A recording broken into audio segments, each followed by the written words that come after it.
Test में पाकिस्तान की England के खिलाफ पहली इनिंग्स 556 रन पर खत्म। शान मसूद, अब्दुल्ला शफीक के बाद सलमान अली आगा की भी सेंचुरी। सलमान अली आगा की टेस्ट सीरीज में ये तीसरी सेंचुरी है। दूसरे रोज भी पाकिस्तानी बैटर्स का शानदार खेल। कप्तान शान मसूद ने 151 रन की शानदार इनिंग्स खेली। अब्दुल्ला शफीक ने 102 रन बनाए। बाबर आजम 30 रन बना सके। विफाक पर दिन रात चढ़ाई और धमकियां दी जा रही हैं। जो कुछ 2014 में हुआ वही अब दोहराया जा रहा है। अब 2014 जैसी कोई साजिश कामयाब नहीं होने देंगे। वजीर आजम शहबाज शरीफ का काबीना इजलास से खिताब। कहा, सब जानते हैं किस तरह डी चौक पर धरना दिया गया। आज फिर पाकिस्तान के खिलाफ दुश्मनों और घुसपैठियों के नापाक अज़ाइम को दोहराया जा रहा है। जहां धरने और जलाओ घेराव होगा वहां कौन आकर सरमायाकारी करेगा। मुल्क की जड़ें काटने के लिए साजिशें की जा रही हैं। इस जत्थे को पाकिस्तान की तरक्की मंजूर नहीं। इनको ये फिक्र खा रही है कि माइशत संभल गई तो हमें कौन पूछेगा। ये मुल्क से मोहब्बत नहीं दुश्मनी है। पूरी कोशिश होगी IMF का प्रोग्राम आखिरी हो। कराची में दहशतगर्दी का वाकया इंतहाई अफसोसनाक। चीनी शहरियों की सिक्योरिटी के लिए सख्त से सख्त इकदाम किए जाएंगे।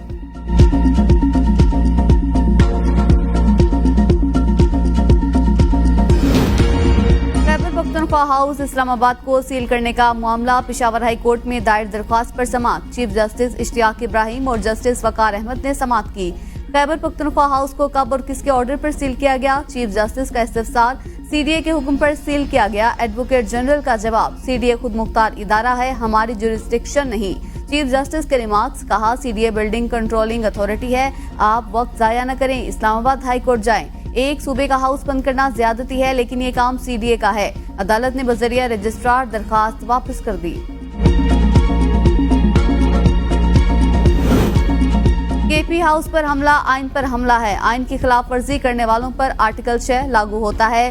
साबिक स्पीकर कौमी असम्बली असद कैसर की गुफ्तगू। कहा, ओहदों का इस्तेमाल करके हमें धमकाया जा रहा है। आईनी ओहदे छोड़कर मैदान में आए, फिर देखते हैं क्या होता है। हम कोई जानवर नहीं, आप किस तरह का रवैया रखें। अब ये मसला खैबर पख्तूनख्वा के वज़ीर आला का मसला नहीं रहा। हमारा रास्ता कोई नहीं रोक सकता। जहां हमारी ख्वाहिश होगी वहां जाएंगे। हम किसी सूरत अपने मौक़िफ़ से हटने वाले नहीं। सुप्रीम कोर्ट के जजेस के मुबैना इख्तिलाफात। सीनियर जज जस्टिस याहिया अफरीदी जजेस तल्खियां दूर करने के लिए मुतहरिक। जस्टिस याहिया अफरीदी की चीफ जस्टिस काजी फाइज ईसा से तल्खियों के मामले पर बातचीत। चीफ जस्टिस काजी फाइज ईसा ने जस्टिस याहिया अफरीदी की बात पर हामी भर ली। जराए का कहना है कि जस्टिस याहिया अफरीदी ने कहा, जजेस की तल्खियों को दूर करने में किरदार अदा करना चाहता हूँ। चीफ जस्टिस काजी फाइज ईसा ने मामले पर ताउन की यकीन दहानी करा दी। दहशतगर्दी दफात के तहत थाना कोसार में दर्ज मुकदमा। बानी PTI की बहनों का मजीद 2 रोजा जिस्मानी रिमांड मंजूर। इंसदाद दहशतगर्दी अदालत इस्लामाबाद में दोनों को 1 रोजा जिस्मानी रिमांड मुकम्मल होने पर पेश किया गया। पुलिस की जानिब से मजीद जिस्मानी रिमांड की इस्तदा की गई। PTI वकील मुस्तफीन काजमी को जुडिशल रिमांड पर जेल भेज दिया गया। तहरीक इंसाफ की क़यादत पर मुकदमा दर्ज होने का सिलसिला जारी। इस्लामाबाद में बानी PTI अली अमीन गंडापुर आजम सवाती पर एक और मुकदमा दर्ज। नामजद क़यादत के हमरा 2500 नामालूम कारकुनान भी मुकदमे में शामिल। मुकदमे में दहशतगर्दी समेत 12 दफात शामिल। 28 सितंबर को लियाकत बाग में एहतजाज पर 2 मुकदमात में नामजद 25 मुल्जिमान के वारंट गिरफ्तारी जारी। आलिया हमजा, आमिर मुगल, शहरियार रियाज, कर्नल अजमल साबिर, राजा राशिद हफीज, चौधरी अमीर अफजल, उमर तनवीर भट्ट, खलीक ज़ियाद कियानी, तैमूर मसूद के नाकाबिल जमानत वारंट गिरफ्तारी जारी। तमाम 25 मुल्जिमान को गिरफ्तार करके 21 अक्टूबर को पेश करने का हुक्म। पुलिस ने छापे शुरू कर दिए।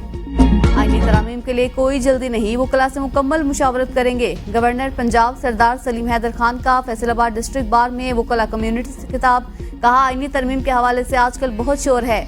आईनी तरामीम में पीपल्स पार्टी अपनी तरामीम शामिल करना चाहती है। एक आईनी पैकेज हुकूमत का और एक पीपल्स पार्टी का है। ये जरूरी नहीं कि पीपल्स पार्टी हुकूमती आईनी पैकेज से मुत्तफिक हो। 18वीं तरमीम के बाद 19वीं जबरदस्ती कराई गई। माजी में सिर्फ पीपल्स पार्टी को नहीं, पूरी कौम को बेहाल कर दिया गया। हम अपनी आईनी तरामीम करना चाहते हैं ताकि आइन मजबूत हो। चाहते हैं अदलिया के फैसले ऐसे ना हो कि लोगों को पहले ही पता हो कि इस बेंच का फैसला क्या होगा। हम चाहते हैं जजेस पर कोई उंगली ना उठा सके, मेरिट पर फैसले हों। पीपल्स पार्टी किसी गैर आईनी तरमीम का हिस्सा नहीं बनेगी। हमारी ऐसी कोई ख्वाहिश नहीं कि ऐसी तरमीम करें जिसके बाद पछताना पड़े।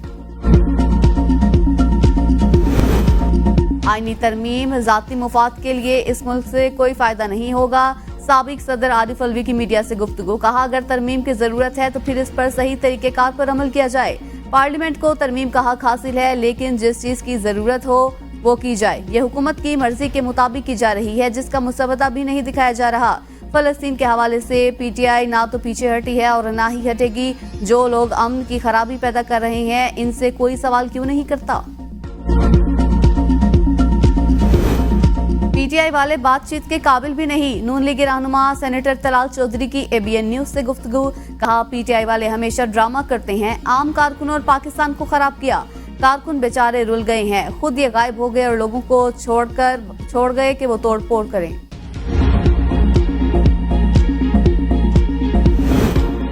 और 8 अक्टूबर 2005 के क़यामत खेज ज़लज़ले को 19 साल मुकम्मल। मुतासरीन के दिलों में अलमनाक यादें आज भी ताज़ा।